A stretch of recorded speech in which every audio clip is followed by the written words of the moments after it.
Hello students, इस video में हम लोग haloalkanes and haloarenes का इंटेक्स्ट क्वेश्चन 10.4 डिस्कस करने वाले हैं। इस क्वेश्चन में हमसे बोला गया है कि अगर हम एल्केन्स के आइसोमर्स का, जिनका मॉलिक्यूलर फार्मूला हमें बोला गया है C5H12 का, अगर हम फोटोकेमिकल क्लोरीनेशन करते हैं तो कौन सा वाला आइसोमर हमको सिंगल मोनोक्लोराइड देगा, कौन सा आइसोमर हमें 3 आइसोमेरिक क्लोराइड्स देगा और कौन सा हमें 4 आइसोमेरिक क्लोराइड्स देगा। तो C5H12 यानी पेंटेन के लिए हमारे पास जो स्ट्रक्चरल आइसोमर्स होते हैं 3 होते हैं। पहला वाला होता है N पेंटेन में हमारे पास स्ट्रेट चेन होती है। फिर आइसोपेंटेन होता है दूसरा वाला आइसोमर, जिसमें कि हमारे पास सेकंड कार्बन पर एक मिथाइल ग्रुप होता है। और तीसरा आइसोमर होता है नियोपेंटेन, जिसमें सेकंड कार्बन पर हमारे पास 2 मिथाइल ग्रुप होते हैं। इन तीनों में से कौन सा आइसोमर हमें सिंगल मोनोक्लोराइड देगा क्लोरीनेशन पर, फोटोकेमिकल क्लोरीनेशन करने पर कौन सा वाला आइसोमर हमें सिंगल मोनोक्लोराइड देगा। तो हमारे पास जो नियोपेंटेन है, अगर हम नियोपेंटेन के सारे हाइड्रोजन को देखें, सारे हाइड्रोजन हमारे 1 डिग्री है। क्यों 1 डिग्री है? क्योंकि जितने भी हाइड्रोजन है वो 1 डिग्री कार्बन पर लगे। इस कार्बन से सिर्फ सेंटर वाला कार्बन अटैच्ड है, इस कार्बन से भी सेंटर वाला कार्बन अटैच्ड है, और इस कार्बन से भी सेंटर वाला, और इसी कार्बन से भी सेंटर वाला, मतलब चारों कार्बन जो है हमारे वो 1 डिग्री कार्बन है, और उस पर लगे हुए हाइड्रोजन भी 1 डिग्री होंगे। तो अगर हम किसी भी हाइड्रोजन को रिप्लेस करते हैं क्लोरीन से तो हमें सिंगल मोनोक्लोराइड मिल जाएगा। तो पहला वाला हम कर सकते हैं आराम से, अ सिंगल मोनोक्लोराइड बनाने के लिए हमें चाहिए होगा नियोपेंटेन।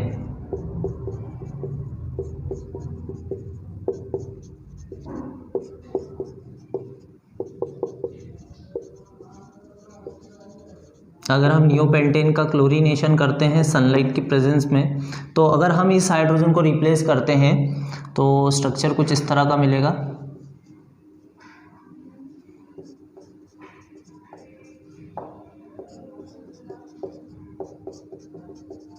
अगर हम इसका IUPAC नेम देते हैं तो ये हमारी लॉन्गेस्ट चेन हो जाएगी।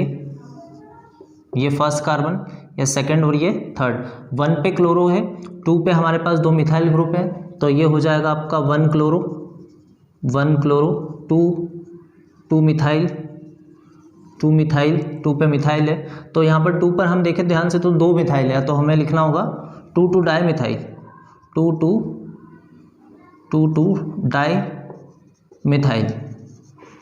और कितने कार्बन की चेन है? 1 2 3, तो प्रोपेन आएगा। तो ये वाला स्ट्रक्चर हमको मिलता है।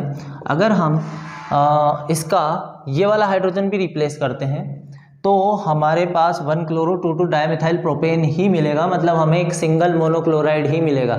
आप किसी भी हाइड्रोजन को अगर आप रिप्लेस करते हैं यहाँ पर तो आपको 1 क्लोरो 2 डाईमिथाइल प्रोपेन प्रोडक्ट ही मिलने वाला है, मतलब आपको एक सिंगल मोनोक्लोराइड ही मिलेगा। अब चलते हैं सेकंड पार्ट पर, जिसमें हमें चाहिए 3 आइसोमेरिक क्लोराइड्स। अब 3 आइसोमेरिक क्लोराइड्स बनाने के लिए हमें चाहिए होगा N पेंटेन। क्यों चाहिए होगा उसको हम समझते हैं। सेकंड हम ले लेते हैं CH3 CH2 और CH3। अब अगर हम इस वाले हाइड्रोजन को रिप्लेस करते हैं तो हमें मिलेगा 1 क्लोरोपेंटेन। अगर हम इस वाले हाइड्रोजन को रिप्लेस करेंगे क्लोरीन से तो हमें मिलेगा 2 क्लोरोपेंटेन। और अगर हम इसे करेंगे तो हमें मिलेगा 3 क्लोरोपेंटेन। और अगर हम इसको करेंगे क्लोरीन से रिप्लेस तो वापस से हमारी नंबरिंग इधर से स्टार्ट हो जाएगी, तो हम बोलेंगे 2 क्लोरोपेंटेन। और यदि हम इस वाले को रिप्लेस करते हैं तो हमें मिलेगा 1 क्लोरोपेंटेन। मतलब हम इन्हें नाम देना चाहें तो A, B और C तो दे सकते हैं, लेकिन वापस से ये वाला कार्बन हमारा B हो जाएगा, क्योंकि हमें सेम प्रोडक्ट देगा। जो हमें यहाँ से मिलेगा वो हमें यहाँ से भी मिल सकता है। और इसी तरह से ये वाला कार्बन अगर हमारा A है तो ये वाला भी हमारा A होगा। अब हम देखते हैं ये हमें 3 प्रोडक्ट कैसे दे सकता है जब हम इसका क्लोरीनेशन करते हैं। तो क्लोरीनेशन करते हैं सनलाइट की प्रेजेंस में। हम पहला प्रोडक्ट ले लेते हैं। मान लीजिए इस हाइड्रोजन को मैं रिप्लेस कर रहा हूँ, इसको करें चाहे इसको करें, आपको प्रोडक्ट सेम मिलने वाला है। तो ये मिलेगा आपका CH3 CH2 और Cl। इसको आप देंगे नाम 1 क्लोरो और 1 क्लोरो, एक कार्बन कम लिया है हमने, तो इसको बढ़ा देते हैं, CH2Cl, हाँ 1 क्लोरो, और ये हो जाएगा पेंटेन, 1 क्लोरो पेंटेन। इसी तरह से अगर हम B वाले कार्बन के हाइड्रोजन को रिप्लेस करते हैं तो हमें मिलेगा 2 क्लोरोपेंटेन। तो हम कर सकते हैं B वाले हाइड्रोजन को replace, CH3 CH2 CH2 CH, नीचे Cl आ जाएगा एक, और इधर CH3। ये हो गया हमारा 2 क्लोरोपेंटेन, 1 2 3 4 5 पेंटेन, 2 क्लोरोपेंटेन। इसी तरह से अगर हम C वाले हाइड्रोजन को रिप्लेस करते हैं तो हमें मिलेगा 3 क्लोरोपेंटेन। तो हमने बना दिए 3 आइसोमेरिक क्लोराइड्स। तो थर्ड वाला और बना लेते हैं स्ट्रक्चर। क्या होगा, CH3 CH2 CH, नीचे Cl, इधर आ जाएगा CH2 और एक और CH3। ये हो जाएगा आपका 3 क्लोरोपेंटेन। तो आपने 3 आइसोमेरिक क्लोराइड बनाने के लिए कौन सा यूज़ किया है, कौन सा आइसोमर, आपको लिखना है N पेंटेन। लास्ट, जो कि जाहिर सी बात है, आपने N पेंटेन यूज़ कर लिया है, नियो पेंटेन यूज़ कर लिया है। अब बचता है आपका आइसोपेंटेन। अगर आप आइसोपेंटेन के हाइड्रोजन्स को रिप्लेस करोगे तो आपको 4 आइसोमेरिक क्लोराइड्स मिल सकते हैं। कैसे, तो वो समझते हैं हम। थर्ड पार्ट इस क्वेश्चन का हमारे पास है CH3 CH CH2 CH3 और एक CH3 यहाँ पर आ रहा है। तो आपको इनमें से ABCD कैसे देना है वो ध्यान से देखिएगा। ये दोनों कार्बन आपके A कार्बन रहेंगे, ये वाला B, ये C और ये D। अगर आप इन दोनों कार्बन में से किसी का भी हाइड्रोजन रिप्लेस करते हैं आपको सेम प्रोडक्ट मिलेगा। चलो करके देखते हैं। क्लोरीनेशन किया सनलाइट की प्रेजेंस में, तो क्या क्या आपको मिलने वाला है। पहला वाला हम देखते हैं। हम किसी भी हाइड्रोजन को रिप्लेस कर लेते हैं, मान लीजिए हम इसी को कर रहे हैं, तो ये हो जाएगा आपका Cl CH2 CH, फिर नीचे आ रहा है CH3, फिर है CH2 और फिर है CH3। ये हमने करके देखा, हमने इस हाइड्रोजन को रिप्लेस कर दिया। तो क्या होगा इसका IUPAC नेम, अगर हम इसे स्ट्रेट चेन दे दें, ये हमारी स्ट्रेट चेन होगी, ये 1, ये 2, ये 3 और ये 4। 1 पे क्लोरो है और 2 पे मिथाइल है, तो हम क्या लिख सकते हैं इसको, 1 क्लोरो 2 मिथाइल, 1 क्लोरो 2 मिथाइल। और ये कितने कार्बन की चेन है, 1 2 3 4, तो हम इसे लिखेंगे ब्यूटेन, 1 क्लोरो 2 मिथाइल ब्यूटेन। तो अगर आप इस वाले को रिप्लेस करते हैं, मान लीजिए हमने यहाँ का हाइड्रोजन रिप्लेस कर देते और यहाँ पर एक क्लोरीन लगा देते, सपोज ऐसा कर लेते, क्योंकि हमने इसको भी A दिया इसको भी A दिया, तो क्या नाम होता हमारा, तो हम बोलते, अब हमारी जो चेन होती है स्ट्रेट चेन वो ये होती, ये वाली, ये वाली, तो हम बोलते 1 पे क्लोरो है और ये 2 कार्बन हो जाता है, ये 1 होता है, ये 2 होता है, ये 3, ये 4, ये होता 1 क्लोरो, 2 पे हो जाता हमारा मिथाइल, क्योंकि ये वाली हमारी स्ट्रेट चेन है, ये वाली। तो हम 1 पे क्लोरो 2 पे मिथाइल और 1 2 3 4 के लिए वापस से क्या बोल सकते थे, ब्यूटेन बोल सकते थे, मतलब हमें यही वाला प्रोडक्ट मिल जाता। तो अभी तो हम इसे चेंज कर दें। अब हम क्या करें, B वाले कार्बन के हाइड्रोजन को रिप्लेस कर देते हैं, तो क्या स्ट्रक्चर मिलेगा वो देख लेते हैं।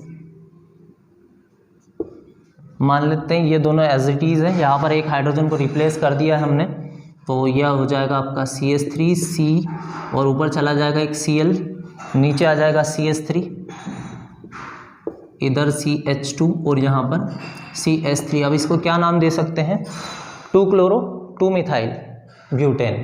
अगर हम नंबरिंग करेंगे तो 1 2 3 4 होगा, तो 2 पे क्लोरो है और 2 पे मिथाइल है, क्या हो जाएगा इसका IUPAC नाम, 2 क्लोरो क्योंकि C पहले आता है, 2 क्लोरो 2 मिथाइल और ब्यूटेन, ये होगा इसका IUPAC नेमिंग। और तीसरा स्ट्रक्चर हमने 2 आइसोमर्स बना दिए, नहीं 2 हमने क्लोराइड्स बना चुके हैं। हम तीसरा चाहिए तो हमें C वाले हाइड्रोजन को रिप्लेस करना होगा। अगर यहाँ के हाइड्रोजन को हम रिप्लेस करते हैं तो क्या मिलने वाला है, CH3 CH2, एक मिनट, यहाँ पर है हमारा CH3 फिर यहाँ के हाइड्रोजन को हम रिप्लेस कर रहे हैं क्लोरीन से, तो ये हो जाएगा CH, नीचे Cl और इधर आ जाएगा CH3। कुछ इस तरह का स्ट्रक्चर मिलने वाला है। अब इसका IUPAC नाम क्या होगा, तो 2 पे हम क्लोरो ले लें क्योंकि इधर से नंबरिंग होगी 1 2 3 4। हम चाहते हैं फंक्शनल ग्रुप को यहाँ पर लीस्ट नंबर मिले, तो 2 क्लोरो हो जाएगा, 2 क्लोरो और 3 मिथाइल और वापस से 4 कार्बन की चेन है तो ब्यूटेन। तो अब तक हम 3 आइसोमेरिक क्लोराइड बना चुके हैं। लास्ट वाला अगर हम D वाले कार्बन के हाइड्रोजन को रिप्लेस करेंगे तो हमें 4th वाला स्ट्रक्चर भी मिल जाएगा, वो भी हम देख लेते हैं। तो ये हो जाएगा CH3 CH, नीचे CH3, फिर यहाँ पर है CH2 और यहाँ पर आ जाएगा आपका CH2Cl, क्योंकि हमने एक हाइड्रोजन हटा करके क्लोरीन लगा दिया। इसका क्या होगा IUPAC नेम, वो देख लेते हैं। ये हमारी हो गई स्ट्रेट चेन, ये हमारी स्ट्रेट चेन हो गई।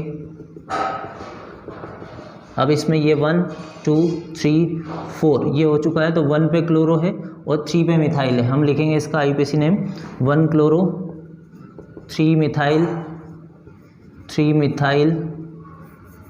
हम इस तरफ लिख लेते हैं 1 क्लोरो 3 मिथाइल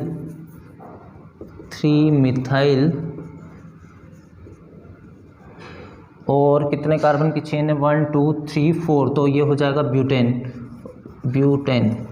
तो इस तरह से आपने देखा कि अगर हम आइसोपेंटेन लेते हैं, आइसोपेंटेन आइसोमर लेते हैं और इसका फोटोकेमिकल क्लोरीनेशन करते हैं तो हमें 4 आइसोमेरिक क्लोराइड किस तरह से मिल सकते हैं।